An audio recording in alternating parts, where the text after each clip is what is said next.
দয়াময় রহমান বানালেন ইনসান, শিখালেন বয়ান। দয়াময় রহমান বানালেন ইনসান, শিখালেন বয়ান। আপনি আমার মালিক আল্লাহ। আগে শিক্ষার কথা আনছেন, এরপরে সৃষ্টির কথা আনছেন। এর মানে কি, এর উত্তরটা কি, এর ব্যাখ্যা কি, এর বিশ্লেষণ কি, এর ট্রান্সলেশনটা কি আমি আপনাদের ভাষায় বলে দিই। কারো যদি 3টা 4টা 5টা সন্তান জন্ম দেয় থাকে, জিজ্ঞাসা করে ভাই আপনার সন্তান কয়জন? কয় আল্লাহর মাল 5 জন। ভাই দোয়া চাই যেন আল্লাহ তাআলা প্রত্যেকটাকে মানুষ করার মতো তৌফিক দান করে। বলে কি বলে না? আওয়াজ দিয়া বলেন, বলে কি বলে না? এটার কারণ কি? আমি অনেক সময় মজাক করে বলি, তাহলে বোঝা গেল আপনি মানুষ জন্ম দেন নাই, পশু জন্ম দিয়েছেন। আওয়াজ দিয়ে বলেন প্রশ্ন ঠিক আছে নাকি না? প্রশ্ন ঠিক আছে কিনা? কারণ আপনি বলতেছেন ভাই দোয়া কইরেন যেন আমি প্রত্যেকটা সন্তানকে মানুষ বানাইতে পারি।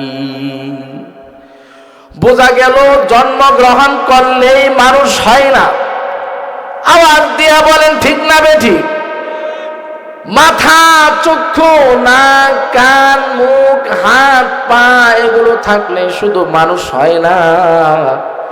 মানুষের মধ্যে কতগুলো বৈশিষ্ট্য যদি থাকে, এর নাম হলো মানুষ। তো ওই বৈশিষ্ট্যগুলো কি?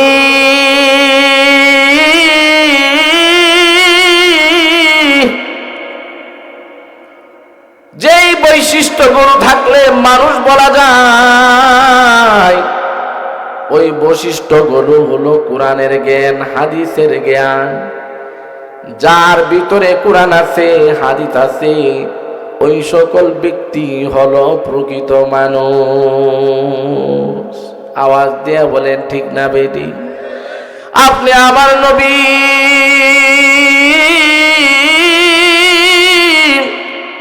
জনাবে মুহাম্মাদুর রাসূলুল্লাহ সাল্লাল্লাহু আলাইহি ওয়াসাল্লাম বুখারী মুসলিমের মধ্যে বলেন, খায়রুকুম মান তাআল্লামাল কুরআনা ওয়া আল্লামা। তোমাদের মধ্যে সর্বোত্তম, সর্বশ্রেষ্ঠ ওই বান্দা হলো উত্তম, যে কোরআন শরীফ শিখলো এবং অপরকে শিখাইল। তাহলে এই হাদিসের ভাষ্য অনুযায়ী বোঝা গেল একজন ডাক্তার উত্তম না, একজন ইঞ্জিনিয়ার উত্তম না, একজন সায়েন্স যে শিখলো সে উত্তম না, একজন কারিগর উত্তম না, একজন মেকানিক্যাল উত্তম না। উত্তম হলো ওই বান্দা আর বান্দি যে কোরআন শিখলো এবং অপরকে শিখাইল। ঠিক না বেঠিক? তাহলে আমরা বুঝলাম যে কোরআন শিখলো শিখাইলো, যে হাদিস শিখলো শিখাইলো, সেই হলো উত্তম। আওয়াজ দিয়ে বলেন ঠিক না বেঠিক? আওয়াজ দিয়ে বলেন ঠিক না বেঠিক? এই জিনিসটাকে আমি আরেকটা ঘটনার মাধ্যমে আমি আপনাদেরকে বুঝিয়ে দিচ্ছি। কোরআনের ঘটনাও না, হাদিসের ঘটনা না, এটা হলো একটা শিক্ষণীয় ঘটনা। এই শুকনার সিজন আসলো, শীত সিজন আসলো, স্কুল কলেজ ভার্সিটির ছাত্ররা ঘুরতে যায় কি যায় না? শিক্ষার সফরে যায় কি যায় না? আসলে এটা শিক্ষার সফর না, এটা হলো প্রেম প্রীতি ভালোবাসার সফর। আমি আপনাদেরকে অনুরোধ করে বলবো, ও বাবা, ও ভাই, যে সকল কলেজ, স্কুল, কলেজ, ভার্সিটিতে শিক্ষকরা, ছাত্ররা মেয়েদেরকে নিয়ে ঘুরতে যায়, তোমার মেয়েটা বাড়িতে আস্থা ফেরত আসে না, তোমার মেয়েটা নিরাপদে ফেরত আসে না।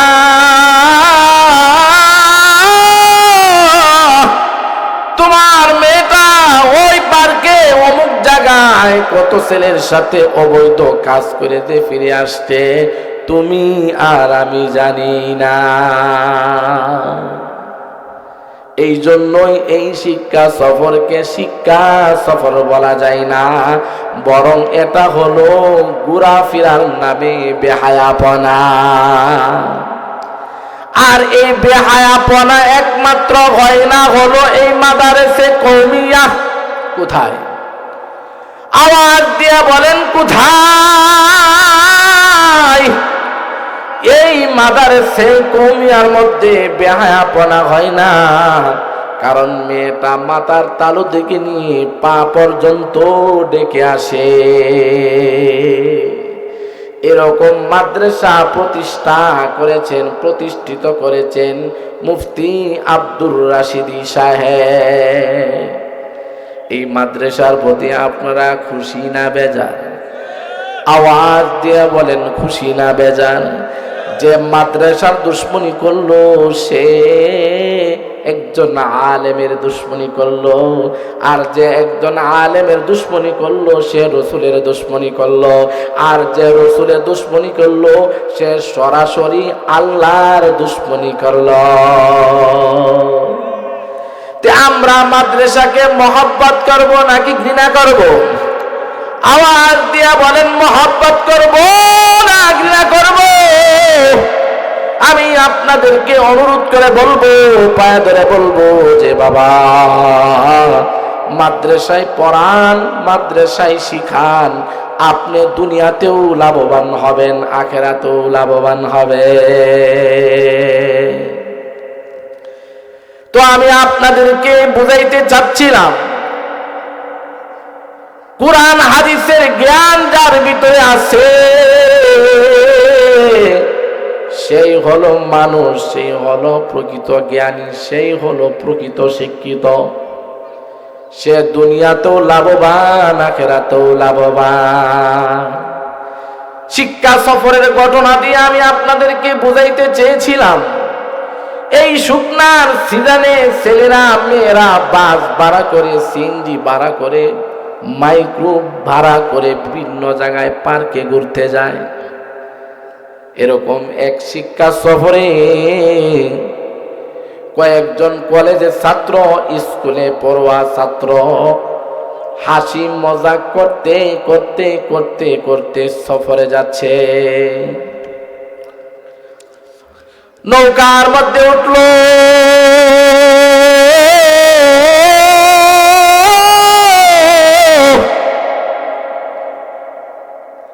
মালিককে জিজ্ঞাসা করে, ও চাচ্ছু, ও চাচা, আপনি কোন স্কুলে পড়াশোনা করেছেন? যখন একজন আরেকজনকে জিজ্ঞাসা করে যে ভাই আপনি কোন পর্যন্ত পড়াশোনা করেছেন, যদি উনি মূর্খ হয়ে থাকে তাহলে লজ্জা পায় কি পায় না? আওয়াজ দিয়ে বলেন পায় কি পায় না? ওই চাচ্চু মাথাটা নত করে, আর ওই ছাত্র আবার প্রশ্ন করে, ও বাবা,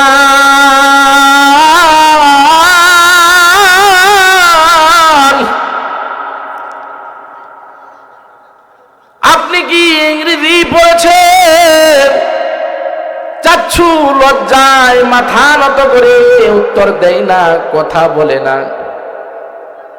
আবার আরেকজনে প্রশ্ন করে, চাচ্ছু আপনি বিজ্ঞান পড়েছেন কিনা?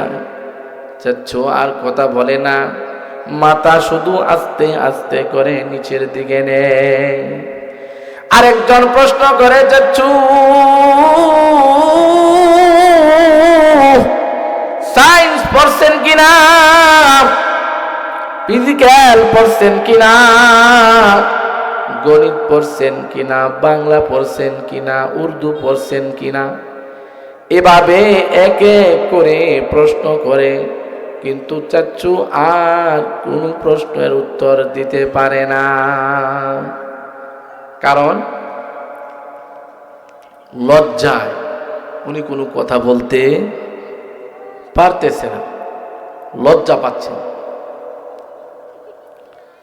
আপনাকে যদি হঠাৎ করে কোনো এক মঞ্চে ডাক দেয় যে চাচা যান, জানাজার নামাজটা একটু পড়িয়ে যান, আপনি যদি জানাজার নামাজ শিক্ষা না থাকে, লজ্জা লাগবে কি লাগবে না? আওয়াজ দেন লাগবে কি লাগবে না? ওই চাচু কোনো কথার উত্তর দেয় না।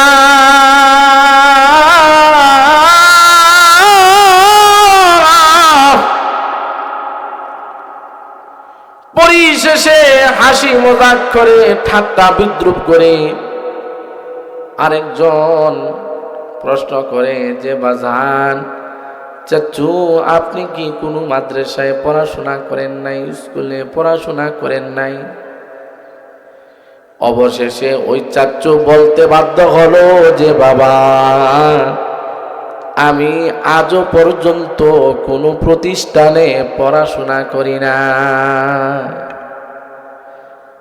আপনারা যে বললেন যে চাচা আপনি সায়েন্স পড়ছেন কিনা, আপনি ফিজিক্যাল পড়ছেন কিনা, আপনি কেমিস্ট্রি পড়ছেন কিনা, আমি জীবনে কোনোদিন এগুলোর নামও শুনি না।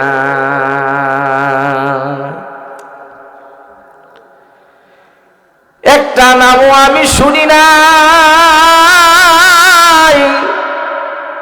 এই যে বাবা তোমরা বললাম, কেবলমাত্র তোমাদের মুখ থেকে আমি শুনলাম, কারণ আমার জীবনে কোনো প্রতিষ্ঠানের বারান্দায় যাওয়ার সুযোগ হয় না। এই কথা যখন মুরব্বী চাচু বলল,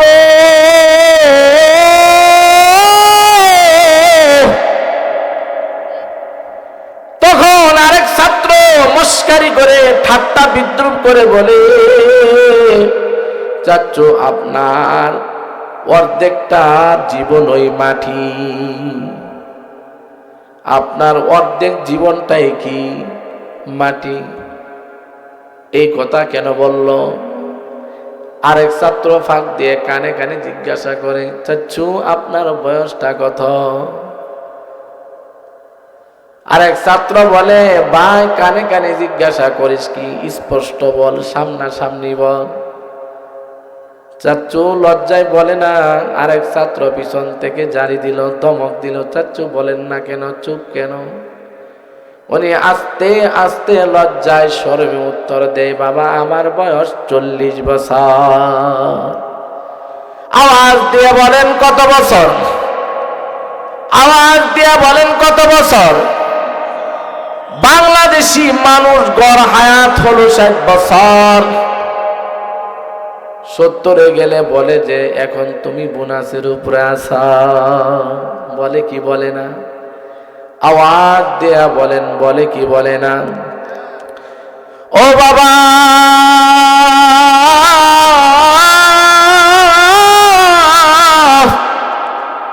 গভীর মনোযোগ দিয়ে শুনে।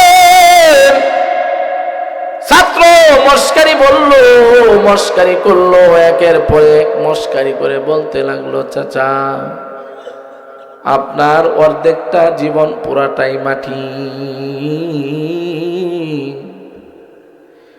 যদি আপনাকে কোনো যুবক ছেলে যে বলে গাদার করে গাদা, কষ্ট লাগবে কি লাগবে না? আওয়াজ দিয়ে বলেন লাগবে কি লাগবে না? যখন চাচুকে বলল আপনার অর্ধেকটা জীবন পুরাটাই মাটি, চাচাই মনে হচ্ছে আল্লাহ যদি জমিনটা ফেটে যেত, আমি এই জমিনের মাঝখানে চলে যেতাম। কারণ ওই বাচ্চা যুবকদের লজ্জা আর আমার কাছে ভালো লাগছে না। আল্লাহর এই লীলা খেলা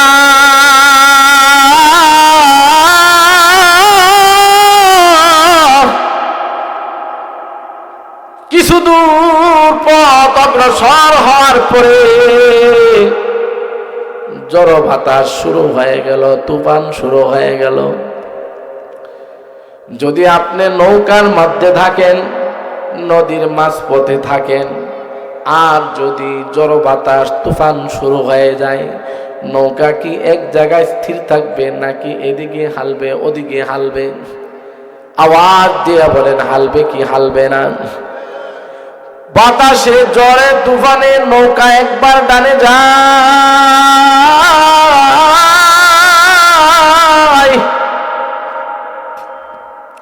আরেকবার বামে যায়, আরেকবার ঢেউয়ে নৌকার ভিতরে পানি উঠে যায়। বলুন তো বাবা, নদীর মাঝপথে যদি ঢেউ উঠে আর নৌকার ভিতরে পানি উঠে, অন্তরে কলবে ভয় লাগবে কি লাগবে না? আওয়াজ দিয়া বলেন, ভয় লাগবে কি লাগবে না?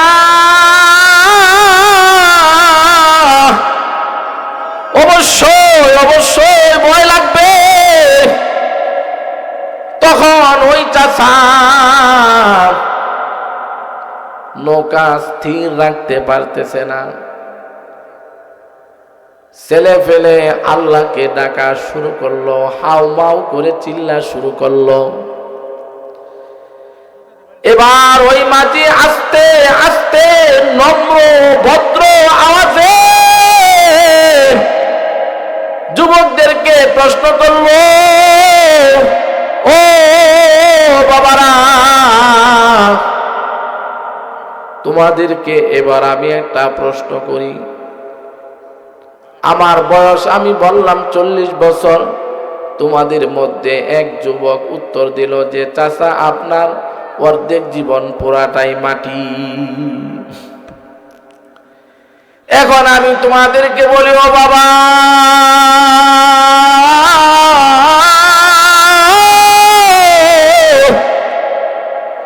তোমরা কে কে সাঁতার জানো? তখন যুবকরা হাওমাও করে চিল্লায় আর কাঁদে যে, বাবা আমরা তো শহরের ছেলে ফেলে, কোনোদিন নদীতে গোসল করি নাই, কোনোদিন পুকুরে গোসল করি নাই, আমরা ঝর্ণাতে গোসল করে অভ্যস্ত, আমরা ট্যাপের মধ্যে গোসল করে অভ্যস্ত, আমরা ছাদে গোসল করে অভ্যস্ত, আমরা তো কেউ সাঁতার জানি না।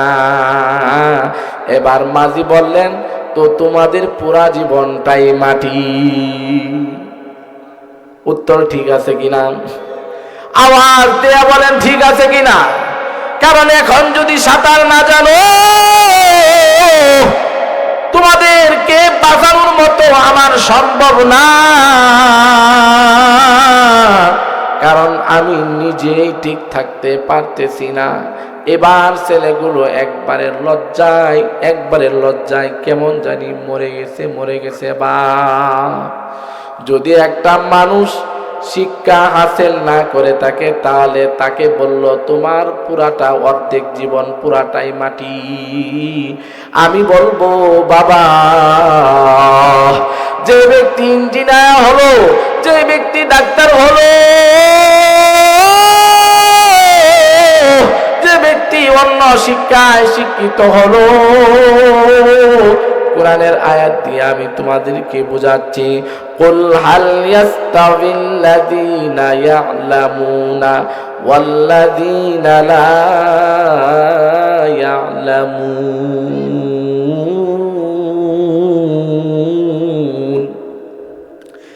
আপনি আমার মালিক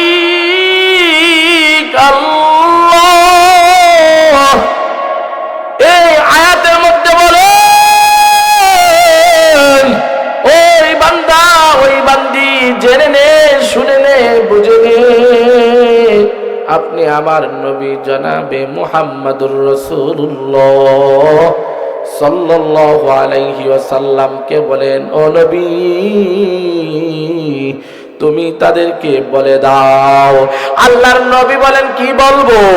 এইটা আয়াতের মধ্যে আছে,